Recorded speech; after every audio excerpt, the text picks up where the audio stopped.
Hey guys, Justin Conoco from theclosers.ca here and Grogan Conoco Real Estate Brokerage. Just wanted to give you our August market update. So the month of July, 934 homes sold, which was actually 4.7% down from the previous year, but the previous year had actually been the best July that we had since 2007. So don't let those numbers skew you too much. Market's been very active. The best selling type of home is actually a two-story and then followed by a bungalow and then a ranch. Just a little fun fact for you. And the average sale price of a home is 283,900 or $283,593. So London, Ontario is still considered to be one of the most affordable places to live in, and those numbers kind of reflect that.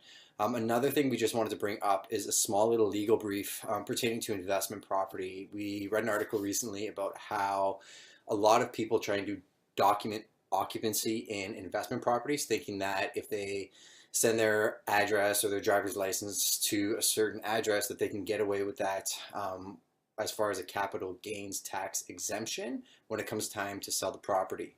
What that means is if you own a piece of real estate that's an investment and you live in one of the units and it's your primary unit and you go to sell that, you're actually exempt from capital gains tax. But if you have a couple holdings and you're making a commercial profit from that and you go to sell them, you have to pay what's called capital gains tax because it's basically proceeds from running a business. Going back to what I was saying about document occupancy is some people try and play with the system and basically just send mail there and say, oh, you know what, I'm living in the upper unit so that when I go to sell it, I can get away with not paying the capital gains tax. But a fact that I need you guys to be aware of is 2 years ago, the CRA actually cracked down on that. They did 600 audits of people and actually over, I think almost half of those were actually convicted, and the fine for doing that is actually double the capital gains tax. So something to be aware of if you're in the invested market and you're looking at different ways to structure your company or maybe get some tax exemptions. Maybe something to think about is sitting down with a good lawyer and structuring a company that's what they do.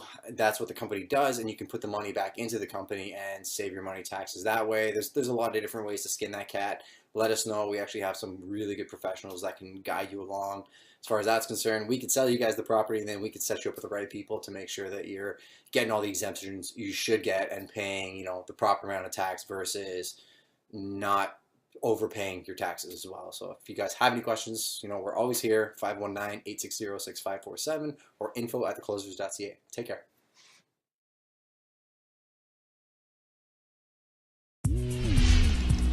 So this is part of my morning ritual. Usually I will wake up, this in hand, make sure I'm up to date with whatever appointments there are for the day, and then just see how many emails. So right now I've got 73 unread emails, so I'm kind of on track. So I run a business called Pigeonhole. We've been in operation for just around 5.5 years now. We started as a little shop and now I've got 5 stores. We're not like lofty design snobs, it's not really what we're about, but we're about having interesting, fun, quirky products that are accessible to a wide range of people. In the car with me is my lovely fashion manager, Crystal. Hey guys. We're on our way to a viewing. Basically a viewing is when you go see a brand and they have all their clothes out on display for you to choose from. Today we're going to see Stussy, big international brand, but they have actually got Australian designers doing Stussy Australian range, and it's pretty good. It sells really well for us in our menswear store, which is in Northbridge. Something like that. So basically we're going through the clothes, finding the ones that we like. These are going to arrive in July. Still going to be a bit cold, so maybe jumpers are okay. And then we put them on this rack here. I guess how I've learnt how to do my buying, big process of trial and error, mostly lots of error. And I think the other thing is like doing a lot of travel. I guess the more you travel, the more you see in other stores, the more you see in other brands. And I guess from there you can kind of work out what is different, what is new, and what is exciting. Oh, hey Maxie, how's it going?